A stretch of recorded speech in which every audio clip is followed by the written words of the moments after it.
बिस्मिल्लाहिर्रहमानिर्रहीम। लाखों करोड़ों दरूद व सलाम उस पाक हस्ती पर जो रहमत लिल आलमीन है। नाजरीन, मैं अनवर अली राना एडवोकेट आपकी खिदमत में एक नई वीडियो और एक नए केस ला के साथ हाजिर हूँ। नाजरीन इकराम, हमारा जो आज का मौजू है वो है मुश्तरका खाता के अंदर नाजायज़ काबिज़, उसकी हैसियत और उसकी जो है ट्रांसफ़र करने की जो हैसियत है वो क्या होगी नाजायज़ काबिज़ की। तो इस पे आज हम इस पे बात करेंगे। तो नाजरीन, मैं कोशिश करता हूँ कि छोटी सी वीडियो बनाऊँ और इसे बगौर और इसे तवज्जो से देखा करें और इसको कंप्लीट देखा करें ताकि आपको समझ में आ जाए।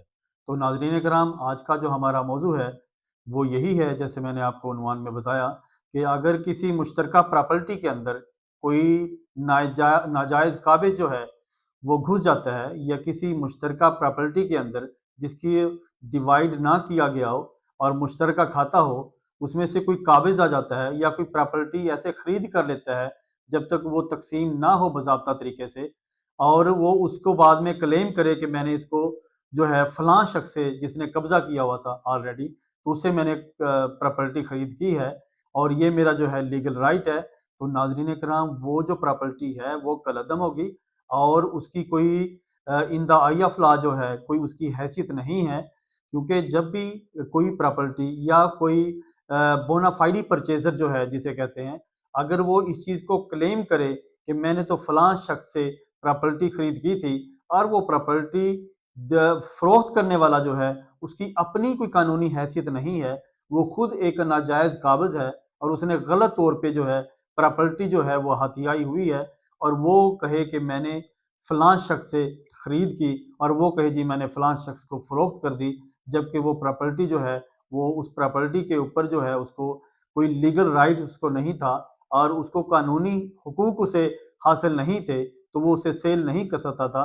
तो आज का हमारा जो केस लॉ है वो इसी बेस पे है कि एक केस इसी तरह एक क्लेमेंट ने एक डिग्री करवा लिया। डिग्री करवाने के बाद कि मैंने तो फलां शख्स से जो है मैं बोनाफाइडी परचेजर हूँ और मैंने फलां शख्स से खरीद की है, जबकि जो फरोख्त कुनंदा था वो नाजायज़ काबिज़ था, वो उसकी प्रॉपर्टी जो है वो लीगल थी ही नहीं, तो उसने उसको फरोख्त की और वो जैसे डिग्री गई और वो फिर उसके अंदर सेशन कोर्ट के अंदर भी उस शख्स ने डिग्री करवा लिया, जबकि हाई कोर्ट के अंदर जो है वो उसका ऑर्डर और उसकी जो डिग्री है वो सेट असाइड हुई और उसको उस प्रॉपर्टी से हाथ धोना पड़े। तो इसलिए ज़रूरी है कि जब भी आप कोई प्रॉपर्टी खरीद करें, कोई भी प्रॉपर्टी आप कहीं से लेते हैं, जब आपने एक पैसा इन्वेस्ट करना है और आपने एक अच्छी खासी रकम जो है उस पे खर्च करनी होती है, तो नाज़रीन उस प्रॉपर्टी की जांच पड़ताल किया करें कि आया कि जो फ़रोख्त कुनंदा है वो उसको ये कानूनी हक हासिल है कि वो मुझे सेल कर सके या मुझे बयान दे सके, क्या उसके जो डॉक्यूमेंट्स हैं या उसके पास जो एक जैली डॉक्यूमेंट्स उसने बनाया हुआ है, आया को वैलिड है, जैली है, वो क्या है। तो इस तरीके से जो है इस प्रॉपर्टी को ब्लंटली जो है आप किसी पे ट्रस्ट ना करें। जब भी आप कोई प्रॉपर्टी खरीद करते हैं तो नाज़रीन उसको जो है अच्छे तरीके से वेरीफाई करें। वेरीफाई करने के बाद तो प्रॉपर्टी खरीद करें। ऐसा ना हो कि कल कला को अगर वो प्रॉपर्टी या उसका इंतकाल या उसकी रजिस्ट्री चैलेंज हो, पता चले कि तो प्रॉपर्टी जो फरोख्त कुनंदा था उसको इसकी ये राइट्स हासिल ही नहीं थे कि वो इस प्रॉपर्टी को सेल कर सके। तो नाज़रीन, ये थी हमारी आज की वीडियो और इसका जो केस लॉ है ये मैं बताने लगा हूँ, नोट कीजिएगा। यह है 2024 CLC सफ़ा नंबर 630 लाहौर। 2024 CLC पेज है 630 लाहौर। जी नाजरीन, ये थी हमारी आज की वीडियो और हमारा केस लॉ।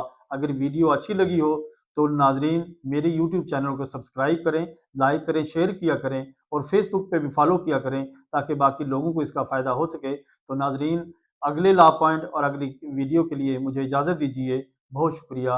अल्लाह हाफिज़।